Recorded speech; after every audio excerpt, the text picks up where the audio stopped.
Werve is a talented young artist best known for his tasteful instrumentals spanning throughout a variety of different musical genres. Hopefully this video will help you learn a little bit more about him.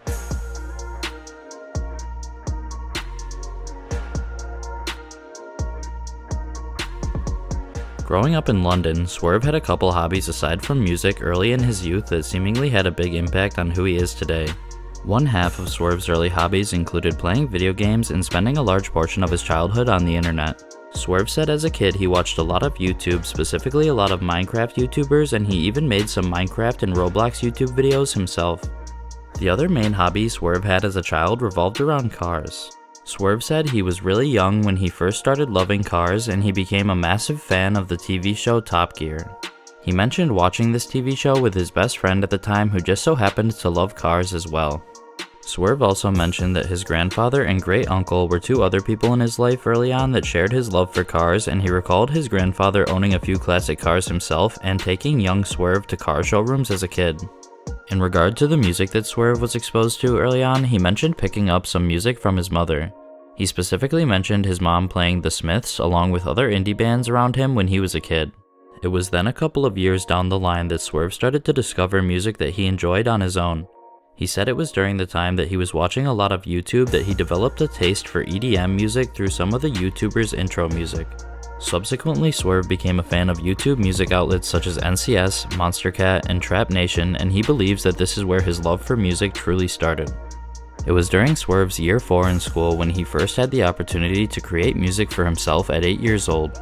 Werve said this came about when a substitute music teacher brought in iPads to class and told the students they would be using the music software GarageBand to quote-unquote compose a song utilizing GarageBand's resources such as loops and sound effects. The teacher turned it into a contest to see who could make the best song, and Werve had actually won. He said he remembers going home that night and making something himself on GarageBand that he then showed to his parents. Werve continued using GarageBand and was making EDM-inspired music. He said that namely, the artist Alan Walker was a huge inspiration for him at the time. He would soon start uploading his musical creations to YouTube, but being that he was only 8 or 9 years old, the music he made then obviously wasn't super high in quality. He did, however, say that he was really passionate about what he was doing and had a lot of fun.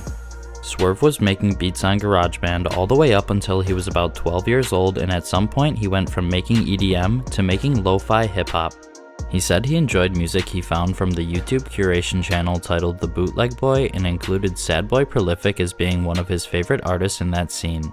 Around this time, Werve was a member of a Roblox community by the name of Namesnipes, where he met someone who was in another Roblox community known as the Audio Maker community, in which people would bypass music and upload it to Roblox. Werve was introduced to the Audio Maker community and funk music, which was popular in the Audio Maker community, by this person.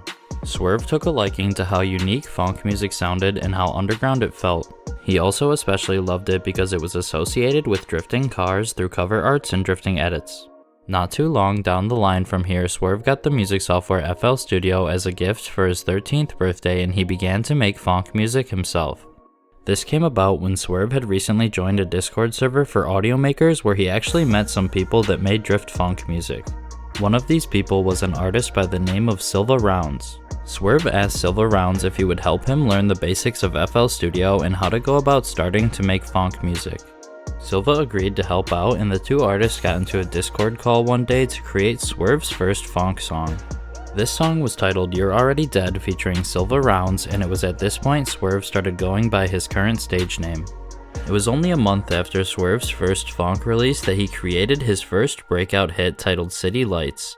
Werve said that this song was influenced by producer friends of his such as Highs and Nissan Playa. City Lights was made public one night in late March of 2021, and Werve decided to contact the YouTube music curation channel Lithuanian Funk to see if they would be interested in posting it. City Lights was then uploaded by Lithuanian Funk and currently sits at over 13 million views on this upload alone. Werve had recently joined a couple of collectives around this time, firstly Funk Division and secondly Cowbell Cult. City Lights was picking up a lot of algorithm attention on YouTube and TikTok, so with the help of the Cowbell Cult collective, City Lights was distributed to Spotify. The only problem with this was that Cowbell Cult's name was displayed before Werve's on the release, which bothered 13-year-old Werve, but in the end it became an inside joke for the funk community. For the remainder of 2021, Swerve continued putting out music and turned towards TikTok to help promote it. This was crucial in Swerve's development as an artist, as he saw his TikToks gaining a lot of attention and that translating into him gaining actual fans for his music.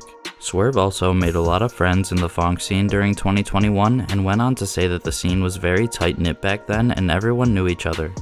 Moving into the year 2022, the funk scene as a whole really started taking off in popularity, and with Swerve being a mainstay in the genre, his fanbase grew in tandem with the scene.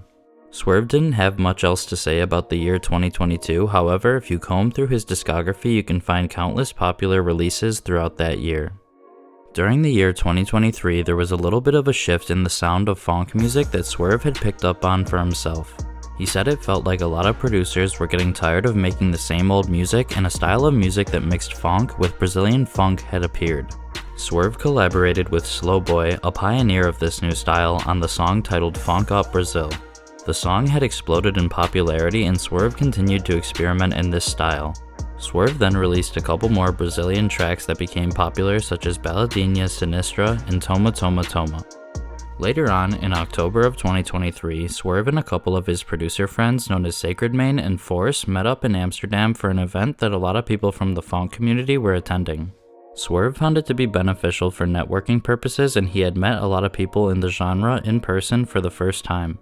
He met a leading funk record label, Black 17 Media, who he worked with in the past, as well as the owner of Trap Nation, which was super big for Swerve because he grew up listening to that channel.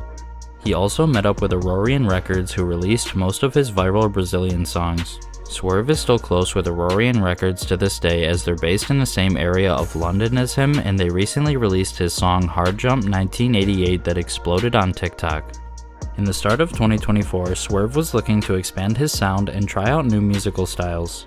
One day, Swerve and his aforementioned friends Sacred Mane and Force hopped into a call together to create the song titled Crushed in a new crush funk style that was popping up at the time. Swerve had teased the song on TikTok, and upon its release, the song was a hit. A few months later, Swerve returned to Amsterdam, this time to play his first ever live show. The show wasn't really organized well and not a lot of people came, however Swerve still enjoyed himself. Swerve and his manager then decided that they would like to put together their own show in London with help from Aurorian Records. The show in London would feature big headlining acts such as Cordell, Slowboy, and Raise Hell. The show was sold out and Swerve said that it was an amazing experience. It was actually the day before the show that Swerve had released the song Hard Jump 1988 that I mentioned previously.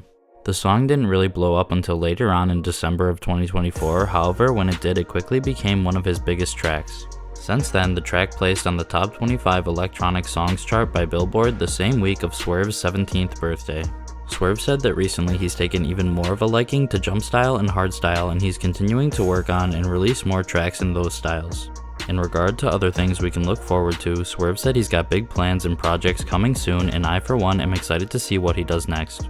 Well, that's all for this video. Big shout out to Hopeless for the edit, and please subscribe for more mini documentaries on various underground artists.